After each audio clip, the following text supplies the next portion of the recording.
A very quiet week at Gloucester this week, nothing much to talk about, but we'll have a go. And to talk about events, I'm delighted to welcome firstly Tom Savage and also Henry Trinder. Tom, can I start with you? First season here at Gloucester, almost seems as though you're a bit of a comic book hero that plucked from the lower divisions into the Premiership. Despite recent results and what have you, must be a fabulous first season for you? Yeah, I think I'm obviously delighted with how it's gone. Going into the season, I don't think anybody would have expected me to go as well as I did, and I think it's just grateful to the coaching staff this year, and I've been given a chance and been able to almost prove myself just in my first season as well.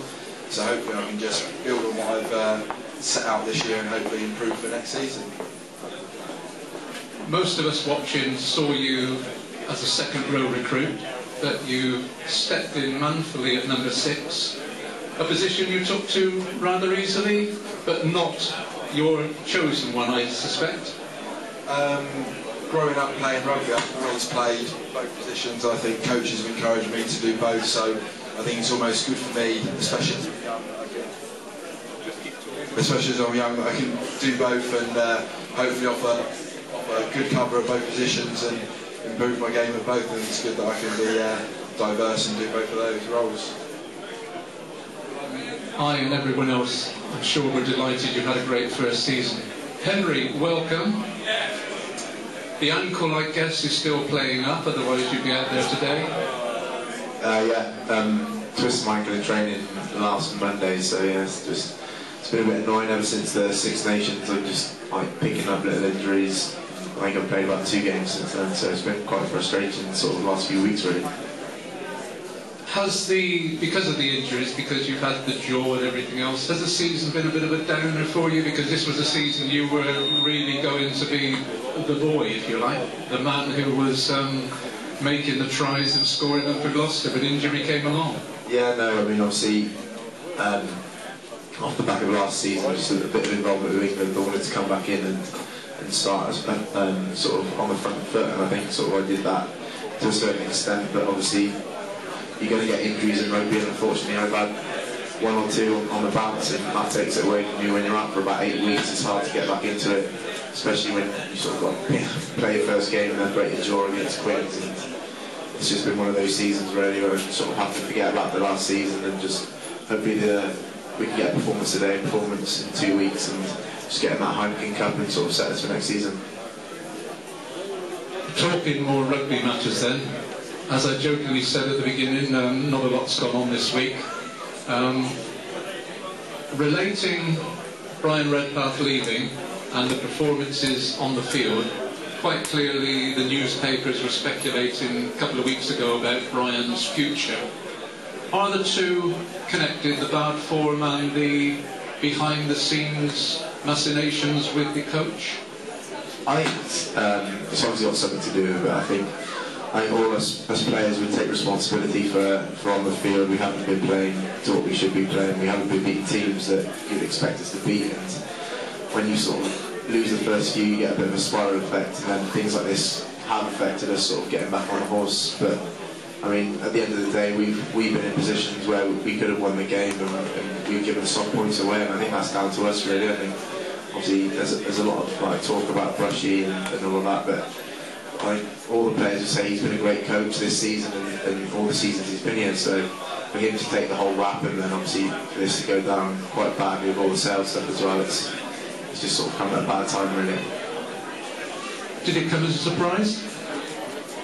Yeah, sort of. I mean, obviously rugby's a small world, and you do hear a lot of rumours like sort of Haysay, all of that stuff, but I mean, it was a bit of a shock, and obviously it's sort of from when we heard it and then it to happen sort of Monday, Tuesday morning, it was a bit of a shock for all the players. I mean, we all sat down and had a meeting with Ryan, and he's just talked us through what happened and just told us the truth, and obviously very disappointed.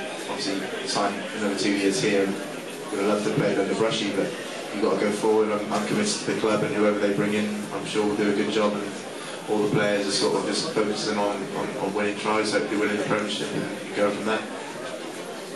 Tom, I don't wish to be over dramatic, but I think last Saturday we hit rock bottom. Have you seen within the squad this week any signs that there may be a backlash today in what, let's not forget, is absolutely vital for Heineken Cup qualification? Has there been a backlash? Definitely, the boys have been putting 110% into training. We tried to, with the goings on with Brian's leaving, we tried to draw a line under Newcastle and all of that sort of on Monday, and then really concentrate on the Sale game leading into it. And it's just, I think it's not looking at the results that we've had in the past. It's almost looking towards the future, and hopefully we've got the performance that we know we can put out this weekend against Sale, which is going to prove to be one of the most vital ones of the season with Heineken Cup Rugby literally on the balance. So fingers crossed we can really come together and get that result. So that's it. Because it almost seems as though particularly the last three matches, we've seen the same disaster movie over and over. Slow start, get behind, come all the way back, and then throw it all away again. So is the first consideration today to make sure that we get on the board first and we come out fighting, because we know Sale are going to come at us surely? As aims for the boys in the squad, we always, within the forward pack especially, is first three line-outs and first three scrums. So we know leading into the game today, if we can get those spot on today, we've got a foothold in the game, and that's going to give us the phase. Because when we hold on to the ball, we're scoring points regularly, and it's just holding on to the ball and cutting out small areas. There's fine margins, let's be honest, in the last few games that are costing us. If we can eradicate those, we can really push on and get some points on the board. Because as a man of the second row, you can comment on this, Tom. Statistically, Newcastle have got the worst line-out in the league, but they took our first three last week and it didn't really improve. Is there a reason for that? Is it just bad throwing, bad calling, or what? There's so many things that can affect it. Obviously, with technology these days, clubs are doing their homework so well. They've got all of our lineups, we can see theirs. It's almost, sometimes it does fall apart, and you almost need to regroup and get back on the ship and almost try and work those out. And I think in the second half last week especially, we certainly some dominance in that area, and hopefully today that's where we can really get a foothold in the game with our line out, our scrum, and hopefully build some possession and get some good drives going. So. Let's hope so. Henry, I'm going to make a silly prediction here that we win, and that will give us an advantage over Sale going into the last match. They've got Harlequins at home, we've got London Irish away. The thing that worries me about London Irish and Gloucester seem to be particularly bad when we play teams that can barely get a win. London Irish, and people, because they're in the middle of the league, may not realise they've lost 10 of their last 11 matches. The only match they've won in those 11 were against us. Can we actually go to the Medeski, and if we need to, do it? It's always a hard place to play. They have a good team, they're quite a loose team, and they do score. Obviously they haven't had a good record lately, but I mean, it's the last game of the season. They're at home, we're going to go there. I mean, we're going to go there looking for a win. We have to just sort of cement that place in the Heineken Cup. That's our goal now for the end of the season. And as a squad, we're going to focus on ourselves and hopefully win today, fingers crossed. And sort of when it comes to that, I mean, we've got a weekend off before that game, so I mean, we'll come together and we'll look at that, and I'm sure all the boys will be up for the last game of the season away, finish on a high, and hopefully side secure Heineken Cup squad, as I said. Because I take it is a given that you guys want to play Toulouse, not Bucharest. Yeah, obviously Heineken Cup's what all the boys want. I mean, when you've got people like Toulouse coming here, it's a great atmosphere, the shed's alive as it always is, but when you've got a big team like that, it does make it extra special. And here, and I think we sort of threw the game away up there as well, really. We could have beaten them away, but yes, I mean, it's good for the fans, good for the players to play at that high level, and to just see, show people what we can do as well. Tom, for next season we already know that there are a number of changes within the squad. Looking at the changes, it really could be a season when people like yourself have got another year under the belt, Johnny's got another year under. I'm not going to say Henry because I consider him a hardened professional now, but despite what's happened in the last few weeks, Gloucester really to push on next season? Exactly. Fingers crossed we can get the results we need in the last 2 games of the season, and then obviously next season I think everybody here and all the players especially are really excited.